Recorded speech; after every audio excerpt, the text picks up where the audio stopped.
রামগঞ্জ সরকারি কলেজ ছাত্রদলের নবগঠিত পূর্ণাঙ্গ কমিটি অনুমোদন দিয়েছে লক্ষ্মীপুর জেলা ছাত্রদল। রবিবার সন্ধ্যায় জেলা ছাত্রদলের সভাপতি হাসান মাহমুদ ইব্রাহিম ও সাধারণ সম্পাদক আব্দুল্লাহ আল মামুনের যৌথ স্বাক্ষরে এই কমিটি অনুমোদন দেওয়া হয়। কমিটি অনুমোদনের পর রামগঞ্জ সরকারি কলেজ ছাত্রদলের সদ্য সাবেক আহ্বায়ক বাহার হোসেন বাবুর নেতৃত্বে নবগঠিত কমিটির সাথে সৌজন্য সাক্ষাৎ ও মিষ্টি বিতরণ করা হয়। নবগঠিত কমিটিতে সভাপতি নির্বাচিত হয়েছেন মোবারক হোসেন এবং সাধারণ সম্পাদক হয়েছেন মোহাম্মদ সাকিব পাটোয়ারি।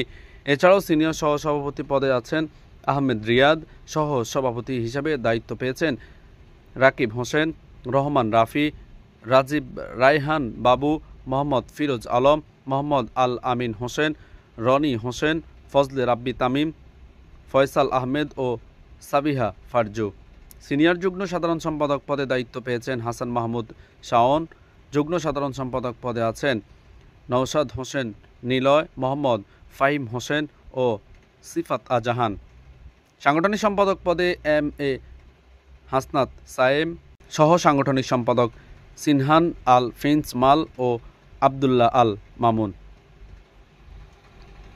ছাত্রী বিষয়ক সম্পাদিকা আয়েশা আক্তার সহ ছাত্রী বিষয়ক সম্পাদিকা পূজা নাথ। এছাড়াও সদস্য হিসেবে দায়িত্ব পেয়েছেন সাফায়েত হোসেন সজীব, ইশরাত জাহান জেরিন, মাহারুল নাসা মিম ও মারুফা ইয়াসমিন। এ সময় উপস্থিত ছিলেন রামগঞ্জ সরকারি কলেজ ছাত্রদলের সাবেক সভাপতি বিলাল হোসেন বাবু ও পৌর ছাত্রদলের সদস্য সচিব হুমায়ুন কবির সাদ্দাম সহ ছাত্রনেতা ফজলে এলাহি ও অন্যান্য নেতৃবৃন্দ উপস্থিত ছিলেন।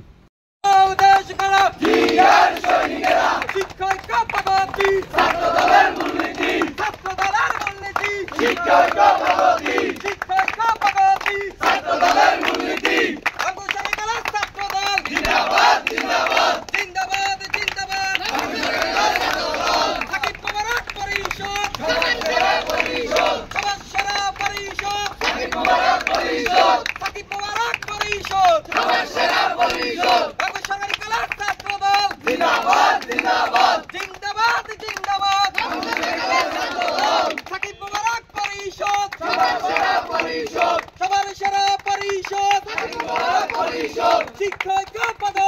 ছাত্রদলের মূলনীতি, ছাত্রদলের মূলনীতি শিক্ষক পদ্ধতি জিন্দাবাদ জিন্দাবাদ।